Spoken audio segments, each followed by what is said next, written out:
തൃശൂർ കൊടകരയിൽ കെട്ടിടം തകർന്നു വീണ് 3 പേർ കുടുങ്ങിക്കിടക്കുന്നതായി സംശയമുണ്ട്. ശക്തമായ മഴയിലാണ് കാലപ്പഴക്കം ചെന്ന കെട്ടിടം തകർന്നത്.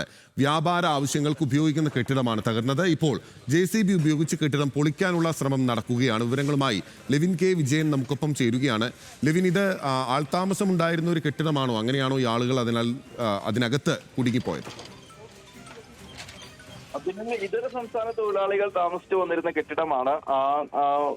ഈ പ്രദേശത്ത് ജോലി ചെയ്യുന്ന കൊടകര ചാലക്കുടി മേഖലകളിൽ ജോലി ചെയ്യുന്ന ഇതര സംസ്ഥാന തൊഴിലാളികൾ താമസിച്ചു വന്നിരുന്ന കെട്ടിടമാണ് തകർന്നു വീണത്. 2 നില കെട്ടിടമാണ്. പഴയ രീതിയിൽ നിർമ്മാണം നടത്തിയ ഓടിട്ട 2 നില കെട്ടിടമാണ് ഈ കാലപ്പഴക്കത്തെ തുടർന്നുകൂടി തകർന്നു വീണിട്ടുള്ളത്. ഇതിനുള്ളിൽ 3 ഇതര സംസ്ഥാന തൊഴിലാളികൾ കുടുങ്ങിക്കിടക്കുന്നുണ്ട് എന്നുള്ളതാണ് സംശയം. അതുകൊണ്ട് തന്നെ അതിവേഗത്തിൽ രക്ഷാപ്രവർത്തനങ്ങൾ നടക്കുകയാണ്. ഫയർഫോഴ്സും പോലീസും നാട്ടുകാരും ചേർന്നുള്ള രക്ഷാപ്രവർത്തനങ്ങളാണ് നടത്തുന്നത്. ഈ കെട്ടിടം ഒരു നില പൂർണ്ണമായും നിലം പതിച്ചതിനെ തുടർന്ന് JCB ഉപയോഗിച്ചുകൊണ്ട് ഈ കെട്ടിടത്തിന്റെ അവശിഷ്ടങ്ങൾ മാറ്റാനുള്ള നിർദ്ദേശമാണ് നൽകിയിരിക്കുന്നത്.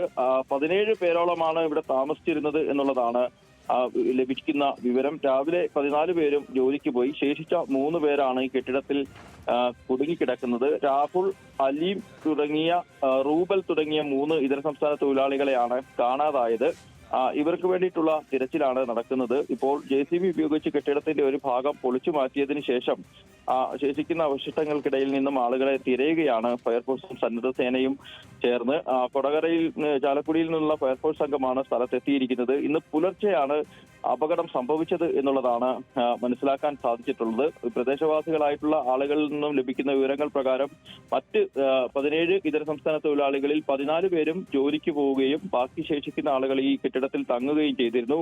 ഇവർ ഈ കെട്ടിടത്തിൽ താമസിച്ച് ഈ തങ്ങുന്നതിനിടയിലാണ് കെട്ടിടം തകർന്നു വീണ് അപകടം ഉണ്ടായത് എന്നുള്ളതാണ് ഈ ആളുകളിൽ നിന്നും നമുക്ക് ലഭ്യമായിരിക്കുന്ന വിവരം. ഏതായാലും അവിടെ രക്ഷാപ്രവർത്തനം അതിവേഗത്തിൽ തന്നെയാണ് പുരോഗമിക്കുന്നത്. പഞ്ചായത്ത് പ്രസിഡന്റ് അമ്പിളി സോമനുമായി നമ്മൾ സംസാരിച്ചിരുന്നു. അവർ പറയുന്നത് JCB ഉപയോഗിച്ചുകൊണ്ട് കെട്ടിടം പൊളിച്ചു നീക്കി വേഗത്തിൽ രക്ഷാപ്രവർത്തനം നടത്താനുള്ള പ്രവർത്തനങ്ങളാണ് നടക്കുന്നത്. അതിന്റെ ഭാഗമായി JCB സ്ഥലത്തെത്തുകയും ഇപ്പോൾ രക്ഷാപ്രവർത്തനങ്ങൾ ആരംഭിക്കുകയും ചെയ്തിട്ടുണ്ട്.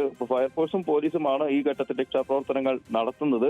ഇതര സംസ്ഥാന തൊഴിലാളികളായ മറ്റുള്ള ആളുകൾ അവർ പറയുന്നത് 3 പേരും ഇതിനുള്ളിൽ തന്നെ ഉണ്ട് എന്നുള്ള നിലയിലാണ് പറയുന്നത്. രാഹുൽ, അലീം, റൂബൽ തുടങ്ങിയ ഈ ആളുകളാണ് കുടുങ്ങിക്കിടക്കുന്നതായിട്ടുള്ള വിവരം ലഭിച്ചിരിക്കുന്നത്. ഏതായാലും അതിവേഗത്തിൽ തന്നെയാണ് രക്ഷാപ്രവർത്തനങ്ങൾ മുന്നോട്ട് പോയിക്കൊണ്ടിരിക്കുന്നത്. കാലപ്പഴക്കം ചെന്ന കെട്ടിടമാണ് തകർന്നു വീണത്. നേരത്തെയും സമാനമായ രീതിയിൽ ഒട്ടേറെ കാലപ്പഴക്കം ചെന്ന കെട്ടിടങ്ങൾ തൃശൂർ നഗരത്തിലടക്കം ഈ കാലവർഷം ആരംഭിച്ചതിന് പിന്നാലെ തകർന്നു വീഴുകയും ചെയ്തിരുന്നു. ഇത്തരം കെട്ടിടങ്ങൾ പൊളിച്ചു മാറ്റണമെന്നുള്ള ആവശ്യങ്ങളുമായി ജനപ്രതിനിധികൾ അടക്കം ഉന്നയിച്ചിട്ടും പല സ്ഥലങ്ങളിലും ഈ കെട്ടിടങ്ങൾ ഈ കാലവർഷത്തിന്റെ അപകട സാധ്യത കണക്കിലെടുത്ത് പൊളിച്ചു മാറ്റാതെ ഇപ്പോഴും തുടരുന്നുണ്ട്. അത്തരത്തിലാണ് ഇപ്പോൾ ഒരു അപകടവും സംഭവിച്ചിരിക്കുന്നത്. ബിനിൽ, ഓക്കെ, ലെവിൻ കെ വിജയനാണ് അവിടുന്ന് വിവരങ്ങളുമായി ചേർന്നിരിക്കുന്നത്. തൃശൂർ കൊടകരയിൽ കെട്ടിടം തകർന്നു വീണിരിക്കുന്നു. 3 പേർ കുടുങ്ങിക്കിടക്കുന്നതായാണ് സംശയം. ഇതര സംസ്ഥാന തൊഴിലാളികളാണ് കുടുങ്ങിയത് എന്നാണ് സൂചനകൾ. കാരണം ഇത് ഇതര സംസ്ഥാന തൊഴിലാളികൾ താമസിച്ചിരുന്ന ഒരു കെട്ടിടമാണ്. ഈ കെട്ടിടത്തിന് കാലപ്പഴക്കം ഉണ്ടായിരുന്നു. അതിശക്തമായ മഴയിലാണ് ഈ കെട്ടിടം തകർന്നു വീണത്. 40 വർഷത്തിന് മുകളിൽ പഴക്കമുണ്ടായിരുന്ന ഒരു കെട്ടിടമാണ് അതെന്നുള്ളതാണ് മനസ്സിലാക്കാനാകുന്നത്. വ്യാപാര ആവശ്യങ്ങൾക്ക് ഉപയോഗിക്കുന്ന കെട്ടിടമാണ് തകർന്നത്. ഇപ്പോൾ JCB ഉപയോഗിച്ച് കെട്ടിടം പൊളിച്ചു നീക്കാനുള്ള ശ്രമം നടത്തുകയാണ്. അതിനിടയിൽ കുടുങ്ങിയ ആളുകൾക്ക് വേണ്ടി അഗ്നിരക്ഷാ സേന ഈ മണ്ണ് മാറ്റിയുള്ള പരിശോധന നടത്തുകയാണ്. ലെവിൻ കെ വിജയനാണ് വിവരങ്ങളുമായി നമുക്കൊപ്പം ചേർന്നിരിക്കുന്നത്.